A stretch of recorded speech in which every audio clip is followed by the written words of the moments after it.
And then Tom Kim hitting the hole-in-one to win and claw their way back from a major deficit. My dog TK. And make the playoffs was pretty freaking epic. Dude, it was so fucking lit in that goddamn arena when he made that, dude. It was so fun, man. Before we were getting ready to do that show that day, they're like, hey, Jason, we're thinking about putting you back up in the lift for those holes. And I'm like, dude, guys, I'm happy we did the lift thing, but honestly, it was terrifying. I don't want to go back up there. That was a one and done thing right there. And they said, okay, well, what if we do some fun bit where like, hey, you've had a long week. We're going to show off the cold tub. You get in the cold tub to ice down your legs and recover from a long week at TGL. I'm like, all right, yeah, that sounds good. So when that happened, I'm in the locker room in my bathing suit about to do a cold bit thing. So I didn't even get to see it in person. Damn it. I just hear the whole place erupt and I'm like, dude, what just happened? And we pull it up on the like phone and we see that Kim hit a hole-in-one and they're like, all right, we're about to cut to the cold plunge thing at the next break. I'm like, there's no way they're going to come in here and do it. They would be morons to get the cold. There's so much shit happening out there. Keep it on the guys. Keep it on the guys. Keep it on the guys. But the lead producer, Jeff, gave me a good ribbing. He's like, yeah, I bet you would have liked to have been in the lift when that happened as opposed to in the locker room. I'm like, yeah, you're probably right. But it was an epic week.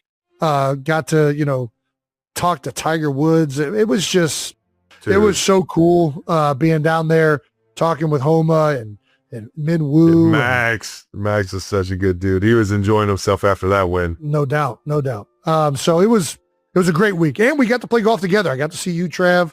It was a very fun 3 days, especially in Florida, out of the bitter snow that we had that week in Philadelphia. So, yeah. I'm saying it right now. We got to do a live event. We got to do it, dude. We got to do it, man. You're talking about at TGL. We have to, if they let us. I don't know if they let us around that much technology and...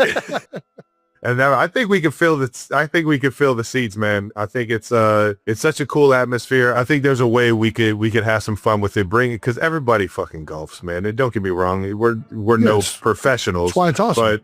But it's fun to compete, and it's fun to fucking be on a live stage like that in such a unique atmosphere. And I think we could put something together and get some things brewing. Just in the NFL world, let alone if we start crossing leagues and bringing other guys into it. Well, I do got to ask you, you saw my golf game for 3 days, basically, 2 days. Are you getting nervous about our Tahoe? No. What? I thought it was playing pretty good. Pretty good. You are playing pretty good. That doesn't mean you're going to get into positives. All right, Trev. All right. Dude, you're not 30 strokes better than what you were.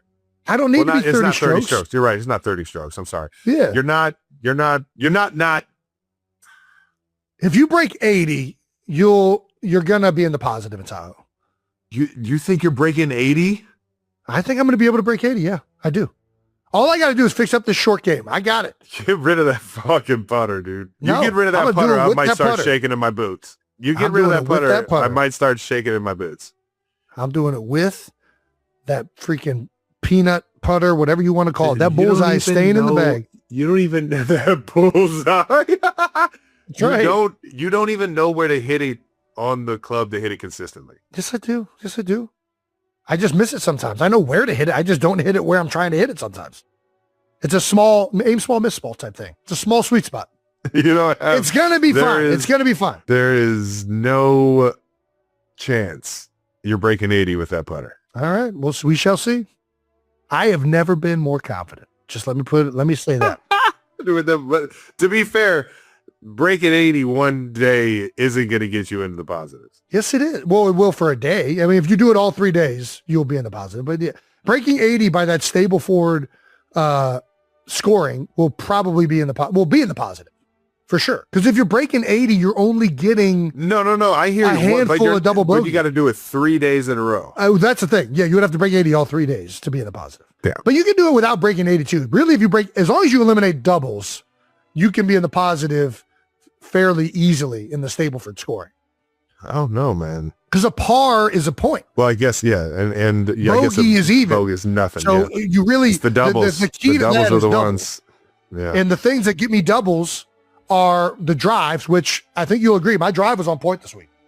I got that thing figured out with that blue shaft. I was driving real well. I was up there fucking living it. It counts. Yeah, it does. It definitely does. All right. Well, that does it for new news. Shout out to everybody at TGL for making that absolutely epic. And shout out to all the NFL teams making moves in the offseason. Once again, new news brought to you by American Express. Shout out to American Express. All right. Let's keep this thing moving before we get to Conan. 92%ers.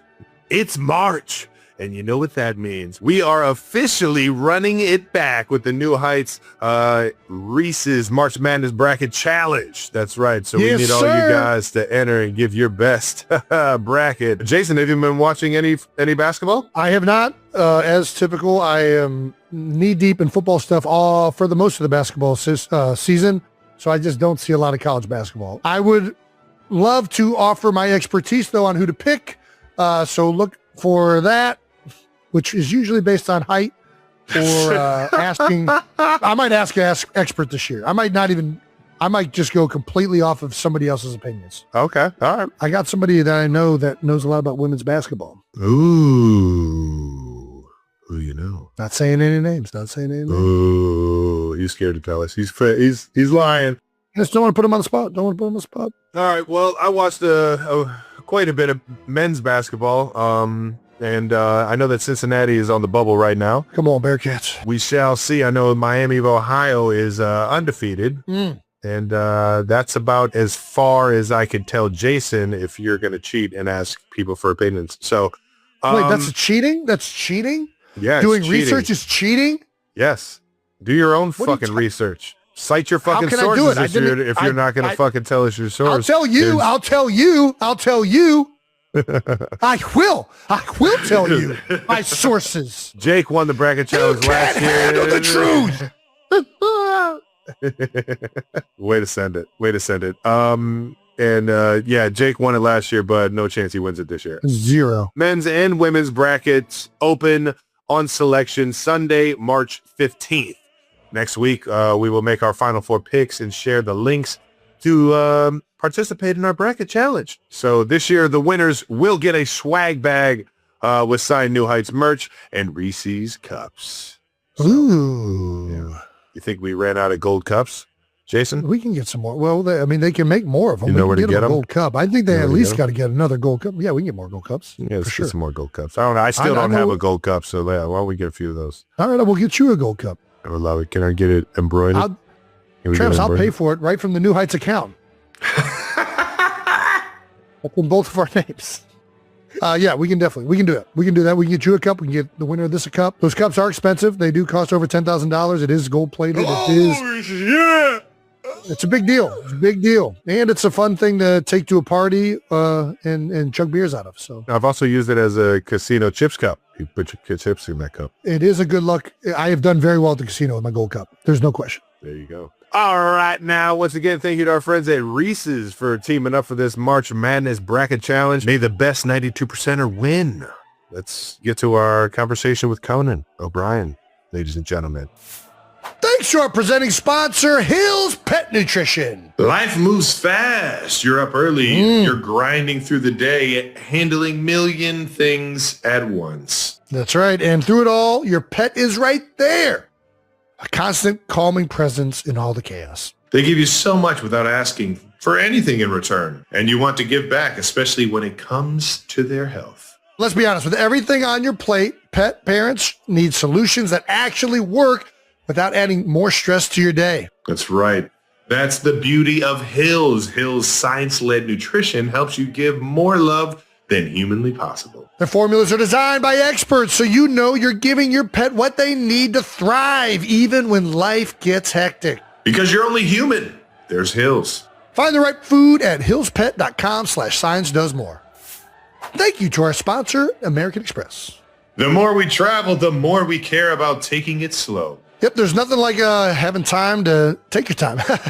Vacation mode is a real thing. And honestly, that feeling, it should stay with you from the minute you start your trip to the minute you get back home. That's right. That's why veterans like us reach for the American Express Platinum Card. It's the card that moves you without any issues throughout your journey, from the airport lounge to the world-class hotel. Yes, being a Platinum Card member gets you access to the largest curated global hotel program as compared to other credit card programs with special benefits as of July 2025. Hotels that actually understand what it means to take your time and be taken care of. You check in, settle in, and take things day by day. Your whole trip at your own pace, just the way you want it. Now that's how you know you're doing it right. With premium travel benefits and award-winning service, there's nothing like American Express Platinum. Terms apply. Learn more at americanexpress.com/withplatinum. Oh my God. We rolling, guys? Dude. We're rolling. Yo, We're rolling. legend. Guys, meet 6 feet 4 inches. Yeah. 90 pounds of pure Irish magic. That's what I'm talking about. I wish I was there in person because I would physically intimidate you both. I wouldn't be able to take it. You just wouldn't be able to. It's too much. It's a lot of man right here talking to you guys, but try and control yourselves. How are you both? Doing good. Dude, absolutely fantastic, man. Thank you for the time. Thanks for having me on. You're preparing for the Oscars. How much of that team overlaps with like what you do with Team Coco and like late night? Like, is it completely separate? No, there's a lot of overlap. A lot of these are writers that I've used before. They worked with me for years. I mean, I've been at this forever. I have all my favorite writers come in for this, and we just get a room going. It's not probably unlike your world where it's all about preparation. So, Sure. So we get people together and we start a couple of months ago and we just start working. And we have a room that goes all the time. And I drop in and out of it. I usually just waste their time. I do all this bullshit. I get them laughing, but it's not in any way productive for the Oscars. Vibe check. And Vibe then- check. You always got a vibe check. Exactly. That's what it is. It's a lot of vibe check. So that's just fun. That part is probably my favorite part. The two things I miss the most when I'm not working on a project like this or doing a late night show is the band and the writers. You're so in sync with the band, specifically the drummer. I mean, the intros to the late night are some of my favorite like showman work of all time. I mean, Well, the hips with the hi-hats. yeah, Are you kidding me? yeah. The coattails to the Yes, temp checks. yes. The nipple twisting. Yeah. You know, this was my version of an end zone dance. You know, like that was my. Dude. I always, was thinking if I ever did somehow accidentally get thrown into a game and managed to catch a football in the end zone, it would be the string dance and then the nipples, and then the nipples would get me tossed. Probably, right? I don't think you're allowed to do that. It'd probably get you a little fine. It'd be at least 15 yards. All right, well, it's maybe worth it. Maybe worth it. It is. Hey, if you get in that end zone, you can do whatever you want. Exactly. We're going to talk more about this. We're going to do the intro real quick, though, and because I know we got it in the show with the Oscar prep and everything. So Whatever you guys want to do. Whatever you want to do. You're the Awesome. man, All right, dude. Here we go. All right, our guest today is a 6'4" comedian, writer, and fellow podcaster out of Brookline, Massachusetts. He graduated magna cum laude from a small state school just outside of Boston. He is a 6-time Emmy winner of the 2025 Mark Twain Prize for Humor. Yeah, You might baby. know him from his time as the host of the hit podcast Conan O'Brien Needs a Friend, or as the host of the Emmy Award-winning travel series Conan O'Brien Must Go, or from his 16-year stint as the host of Late Night with Conan O'Brien. He is the man that gives the world comedy classics such as Pimbot, Triumph the Insult Comedy Dog, Masturbating Bear, and Andy Richter. And this Sunday, he is back for his second time hosting the Academy Awards. 92%ers, please welcome Let's the go! largest Irishman I know now, Conan O'Brien. My God, I've been waiting for that intro. Hey, Jason, are you available to do my intro for the Oscars? Are you? Well, listen, Oh, be careful what you throw out there, Conan. If you did that, first of all, it would be way too long. The Oscar people would be so pissed. The band's playing. Kelce Nation would be going crazy. Fucking A lot of epic. people would be tuning in to the Oscars for the first time. Hey, absolute honor to be here. And I do want to stress, if you saw me in person, I'd have nothing but mad respect from both of you, because I am a physical... I am a specimen. I'm a physical specimen. And a lot of people don't know that because I act like such a fool. The hair is a golden red right now. That thing, that top piece is looking fantastic, dude. Isn't that beautiful? I have so many wigs for every occasion. Don't you envy my wife? She sees this orange sherbet lying on the pillow next to her. She's so thrilled. And also, everyone here in my world, Team Coco, so excited that I'm doing this, that I've got fans sitting in right now, huge Chiefs fans. Tanisha and Buddy, just jump over here. Can you see them? Let's jump go! over. Come on over here. We're these back, are baby. fanatics. And get in here. Get in close, right around me. There they are. Oh, Tanisha, check out the jersey. all they do is talk about the damn Chiefs. And by the That's what I'm way, talking about, baby. no offense, I'm a Patriots guy, born and raised. Got a stick with your team. Had a feeling. Should've known it. Yeah, sorry about that. Not a terrible situation to be in as a Patriots fan. Not a terrible situation to be in. And then, I wanted to get some Eagles fans in here, but they're too violent. They're just, You got to go down to the courthouse to find some of those. Yeah. If we had Eagles fans in here, they would be tearing out the equipment and throwing it at me. I'm terrified of an Eagles fan. Much respect, but they frighten me. They're so intense. But guys, it's a huge treat. Thanks for having me on. I appreciate it. The treat is all ours. I mean, I can't tell you how much we watched you all growing up, and we've followed. I mean, I played hockey growing up, and we would go and have sleepovers when we were younger, and we're like, middle school at this time.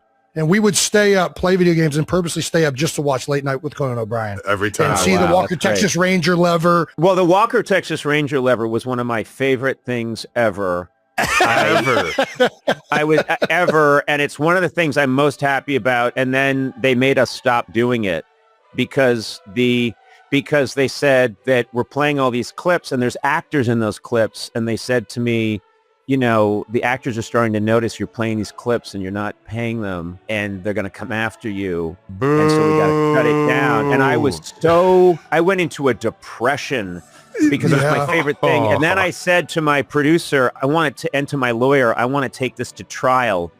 And they're like, what are you talking about? And I said, I want to show these people, these actors are going to go crazy. And I said, no, I want to go to trial and show the clips and then say, ladies and gentlemen of the jury, that is not acting. And they said, you are not going to do that. That is not happening. Shut up. So that had to go away. But You would have won right there. this is before internet. So I didn't know we had, when the show first started, all we had was like reviews to go off of. And the reviews were written by people my age or older, and they just didn't like what I was doing.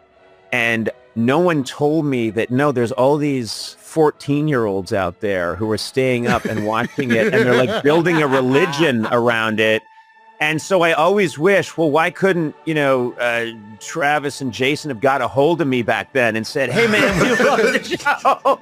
You're crushing it. There was no way. And I meet all these comics who are huge stars now who are like, oh no, I grew up watching your stuff. And I thought, well, we didn't know. No one told us. We didn't have any idea. So It was a kind of a rough start, no? Like the first episode, you came in with high expectations off of SNL, and like everybody was like, man, Conan O'Brien is hilarious. He's going to kill it.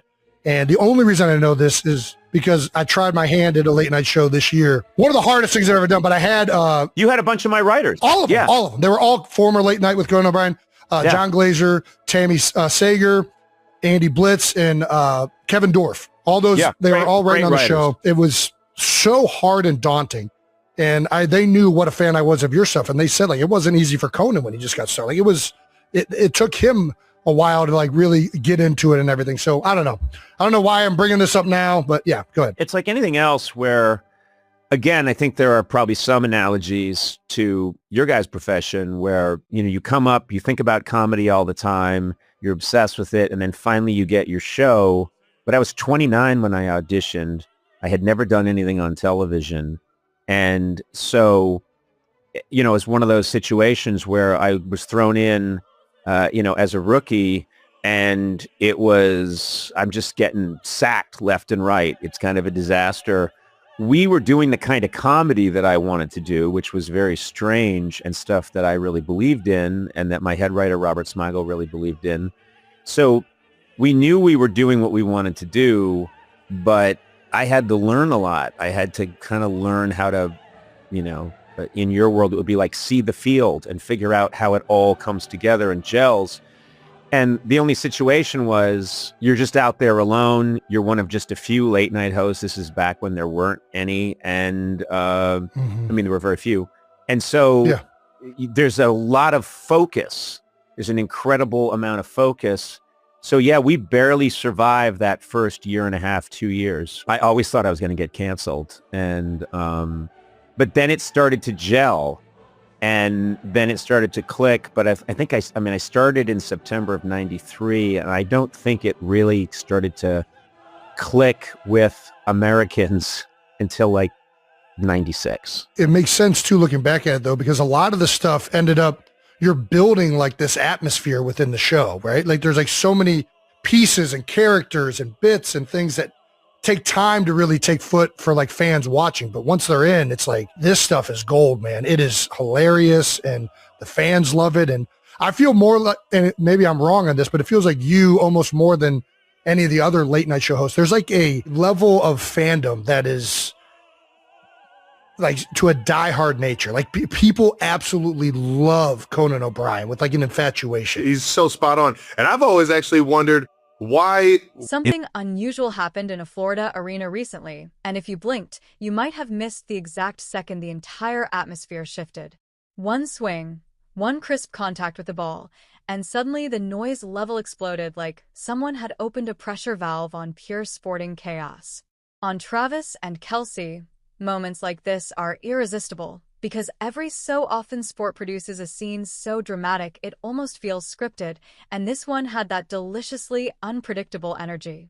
When Tom Kim stepped up and delivered a jaw-dropping hole-in-one during a TGL clash, it didn't just change the scoreboard, it detonated the mood in the arena. Fans erupted, players lost their composure for a moment, and somewhere backstage a certain retired NFL center realized he had chosen the worst possible moment to disappear into a cold tub recovery bit. Yes, while history was being written on the green, Jason Kelce was in a locker room preparing to plunge into icy water. Timing, as they say, can be beautifully cruel. You can almost hear the internal scream when the roar from the arena filtered through the walls. What just happened out there? Phones came out, footage appeared, and there it was, Kim's miraculous shot bringing his team clawing back from a brutal deficit. The sort of moment broadcasters dream about and producers quietly panic over because suddenly the script is irrelevant. Frankly, that's the magic of sport. It refuses to behave. And meanwhile, Travis Kelce and his brother were already imagining something bigger, a live event of their own in that same electric environment. Golf, football stars, maybe even athletes crossing leagues just for the chaos of it. Not professional perfection, mind you, just raw competition, personalities colliding under bright lights, and the kind of atmosphere where one unexpected shot can rewrite the evening.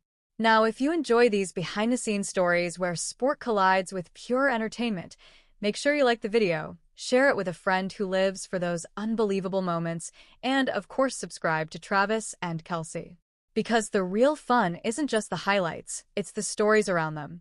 And honestly, if this week proved anything, it's that somewhere out there another moment like Tom Kim's is already loading itself into the chamber, waiting for the perfect swing to pull the trigger.